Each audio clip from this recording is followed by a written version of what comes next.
আলাইকুম। আমি আজকে আপনাদের জন্য ৫৩ পৃষ্ঠা ক্লাস 8 এর এই যে কাজ নিয়ে আসছি সূত্রের সাহায্যে বর্গ নির্ণয় করা। এতক্ষণ তো আমরা অনেক বর্গ করছি। মূলত এই বর্গটাই আমাদের জন্য জটিল আকার ধারণ করে আর এই বর্গগুলোই কিন্তু পরীক্ষাতে বেশি আসে। এই টাইপের বর্গ কিন্তু বিভিন্ন চাকরির পরীক্ষাতেও আসে বর্গ নির্ণয়। তো আমরা আসলে ২টা অঙ্ক সলভ করব, একটু সময় সাপেক্ষ ব্যাপার। আপনারা ইজিলি কষ্ট করে দেখে নিবেন। আসলে এটা করার জন্য আমাদের প্রথমত আসেন আমরা খাতায় চলে যাই। তো প্রথমত অন্যান্য অঙ্কে যেমন করছি এখানেও তাই করতে হবে। এখানে হলো এই অঙ্কটাকে তুলতে হবে, তোলার পর লিখতে হবে এর বর্গ। এর বর্গ কথাটার অর্থ হচ্ছে এখন এটার স্কোয়ার করব।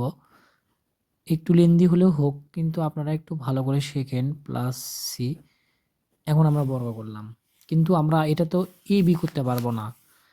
এ বি করতে গেলে আমাদের একটাকে এ একটাকে বি ধরতে হবে। তো সো আমাদের যেহেতু এটা দুইটা দুইটা আছে, এখানেও দুইটা এতেও দুইটা আছে, তাহলে এটাকে আমরা এ বি ধরে, এটাকে আমরা এ ধরি আর এটাকে বি ধরি, তাহলে করতে হবে সেকেন্ড ব্র্যাকেট দিয়ে এখানে এ এক্স প্লাস বি ওয়াই এটাকে ধরবো এ, আর প্লাস সি এটাকে ধরবো বি।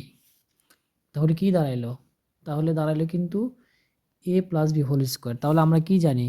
এ প্লাস বি হোল স্কোয়ার সূত্র জানি A square plus 2ab plus B square, এটা কিন্তু আমরা জানি। এই সূত্রটাই অ্যাপ্লাই হবে। কিন্তু আপনারা অনেকেই চিন্তা করবেন এটা তো 3টা অক্ষর, তো আমরা তো দুটো ভাগ করে নিলাম, এটা আমার এ এটা আমার বি, তাহলে আমার কি দাঁড়াচ্ছে? এ স্কোয়ার, এ কোনটা? এটা না।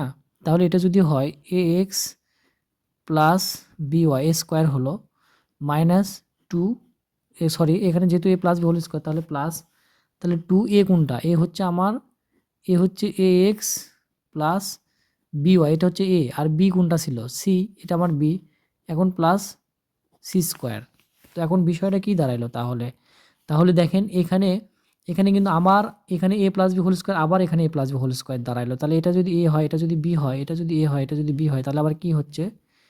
এ এক্স এটা স্কোয়ার প্লাস 2, যেহেতু এ এক্স এ আর বি ওয়াই বি, তাহলে আমরা বি লিখলাম প্লাস বি ওয়াই, এটা হলো বি স্কোয়ার। আর প্লাস এখানে যা আছে তাই। এখানে যদি আমরা একটা সিস্টেম করি, দেখেন এখানে 2c এখানে সি, তাহলে আমরা 2c এখানে নিয়ে এ এক্স প্লাস বি ওয়াই একটু শর্ট করে নিলাম প্লাস সি স্কোয়ার একটু শর্ট করে নিলাম 2c করে নিলাম। এরপরের ধাপে আমরা কাজটা করব। তাহলে এখানে কি দাঁড়াচ্ছে দেখেন, যেহেতু স্কোয়ার তাহলে এর উপর স্কোয়ার এক্সের উপর স্কোয়ার। এখন এখন আমরা কি করব? এখন আমরা করব হচ্ছে 2 এর সাথে এগুলো গুণ করব, তাহলে 2 ঠিকই থাকলো। তাহলে এ বি এখানে আছে এ এক্স বি ওয়াই, তাহলে আমরা সাজে লিখতে পারি এ বি এক্স ওয়াই। এখন বি স্কোয়ার ওয়াই স্কোয়ার লিখলাম, এটা আমরা বসালাম বি স্কোয়ার ওয়াই স্কোয়ার। এখন দেখেন এখানে প্লাস, এখন আমি যেমনটি বলেছিলাম এটা 2c কিন্তু আমরা এক দায় করে নিছি ইনটু আকারে, তাহলে 2c যদি হয়, 2c দিয়ে যদি আমরা এ এক্সকে গুণ করি তাহলে কি হচ্ছে আমাদের? 2ac(x) প্লাস, এখানে যেহেতু প্লাসই আছে তাহলে 2 ঠিকই লিখলাম bcy প্লাস সি স্কোয়ার। এখানে একটা মজার বিষয় আছে দেখেন, আমরা এখানে মজার বিষয় হলো এখানে আমরা সাজিয়ে নিব, এখানে আমাদের সাজাতে হবে, এখানে সাজিয়ে নিতে হবে। সাজানো বলতে এখানে আমরা লিখতে পারি স্কোয়ার এক্স স্কোয়ার, তাহলে B square Y square plus C square সাজালাম। সাজানোর পরে আমাদের কি থাকিচ্ছে? তাহলে থাকতেছে দেখেন 2ab, এখানে সি স্কোয়ার লিখছি প্লাস, তাহলে এই যে 2ab, 2ab এই যে এক্স ওয়াই, তারপরে প্লাস 2ac(x), 2ac(x), তারপরে কি থাকছে প্লাস এই যে 2bcy, 2bcy এটাই থাকতেছে, এটাই আমাদের অ্যান্সার। তো ভিডিওটা বড় হলেও আসলে খুবই সুন্দর একটা অঙ্ক, কিন্তু আপনারা আমার মনে হয় ইজিলি বুঝতে পারছেন। একটু 2-3 বার দেখে নেবেন তাহলে আরও ভালো বুঝবেন। আসসালামু আলাইকুম, সবাই ভালো থাকবেন ইনশাআল্লাহ। আমি নেক্সট ভিডিওতে 2 নাম্বার কাজটা দিব, কারণ একটা ভিডিওতে অনেক বড় ভিডিও হয়ে যায়, 8 মিনিট হয়ে যায়। 8 মিনিট আসলে আদৌ ঠিক হবে কি না একটু নেক্সট টাইমে একটু দেখে নেন, তাহলে ভালো হবে। নাকি 8 মিনিটের ভিডিও দিয়ে দিব, দিলে একটু ভালোই হতো, একসাথে করতে পারতাম। যাই হোক, আসসালামু আলাইকুম, নেক্সট টাইমে পরে ভিডিও দিচ্ছি। আসসালামু আলাইকুম। যেমনটি বলেছিলাম আমি দুইটা ভিডিও আলাদা আলাদা করে দিতে চাইছিলাম, কিন্তু ভাবলাম যে না, একসাথে দিলে জিনিসটা ভালো হবে, অনেক শিক্ষার্থী একসাথে দুটো ভিডিও নিয়ে অঙ্কটা করতে পারবে। তো যাই হোক, এটা দেওয়া আছে কাজ number 2, 4x plus 5y minus 7z বর্গ করি। এই ভাষাটা লিখতেই হবে। এখন বর্গ করার পরে এখন আমরা এখানে তো a প্লাস বি নাই, যাতে নাই, তাহলে আমরা 4x প্লাস 5y মাইনাস 7zকে বর্গ করে নিলাম। এখন আমাদের এই বি দরকার। এখন আমাদের এই বি দরকার, যেমনটা হলো এখন আমরা এটাকে ধরবো a, এটাকে ধরবো b।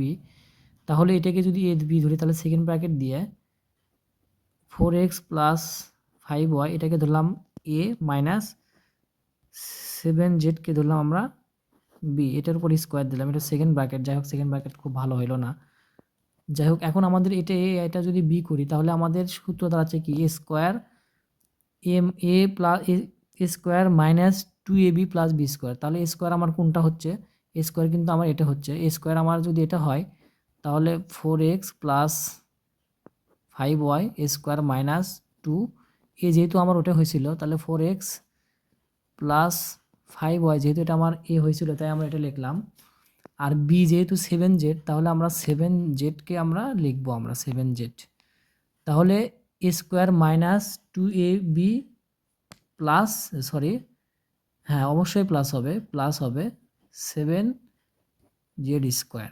কারণ A minus B whole square সূত্র কি, A square minus 2ab plus B square. এখন আমাদের এটা আমরা ছোট করে করতে হবে কারণ আমাদের জায়গা বেশি নাই, খাতার পেজ প্রায় শেষ, কারণ একটু শর্টকাটের মধ্যে আছি। যাই হোক, সমস্যা নাই। এখানে হলো দেখেন আমরা কি করব, এটা দিয়ে এটা আবার এ স্কোয়ার প্লাস বি স্কোয়ার সূত্র চলে আসছে।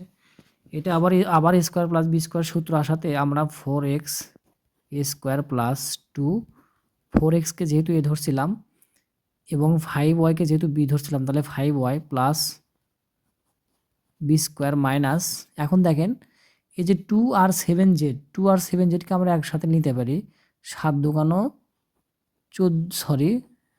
দুগুণ 14z। এটা নেওয়ার পরে এখানে যা আছে তাই 4x plus 5y plus 7 7টা 49z square, এটা আমরা লিখে নিলাম, 49z স্কোয়ার লিখে নিলাম। এখন হলো আমাদের কাজ, এটা হলো এখানে আমাদের যেমন ধরেন 4 উপর 4x-এর উপর স্কোয়ার, 4 4 16 x স্কোয়ার প্লাস এখানে কিন্তু ইন্টু হবে 4 দুগুণ 8, 5 8টা 40 40xy plus 5 5 25 y square minus, এখন যেহেতু 14z ছিল, 14z-এর সাথে যদি 4 দেই তাহলে কত হচ্ছে, 14z-এর সাথে যদি আমরা 4 দিই তাহলে হচ্ছে 14z-এর সাথে যদি 4x গুণ করি তাহলে 4 14 কত হচ্ছে, 4 4 16 6, হাতে পড়লো 1, 4 1 4 1 5, 56xz। যেহেতু এখানে প্লাস তাহলে এখানে মাইনাস, যেহেতু প্লাস মাইনাস তাহলে 5 14 কত হয় 70 yz, আর প্লাস হচ্ছে 49z স্কোয়ার। এখানে আমরা সাজাতে পারি, সাজিয়ে নিলে আমাদের অঙ্কটা হয়ে যাবে। এখানে অঙ্কটা হলো, তাহলে আমরা লিখতে পারি 16x square plus 25y square plus 49z square, এটা আমরা লিখতে পারি 49z স্কোয়ার। এখন আমরা লিখব হলো 40xy plus 40xy minus 56xz minus 70yz, এটাই আমাদের অ্যান্সার হবে 70yz। আসসালামু আলাইকুম, সবাই ভালো থাকবেন। আসলে অঙ্কটা তেমন কিছুই না, আপনারা ভালো করে বুঝে নেবেন। এটা আবার স্কোয়ার হয়েছে, এটা আবার বর্গ হয়েছে, তাহলে ইজিলি বুঝতে পারবেন। লেখাটা যদিও একটু খারাপ টানে লিখছি। আসসালামু আলাইকুম, সবাই ভালো থাকবেন। আপনাদের দোয়ায় আমি যেন এগিয়ে যেতে পারি, সবাই দোয়া করবেন।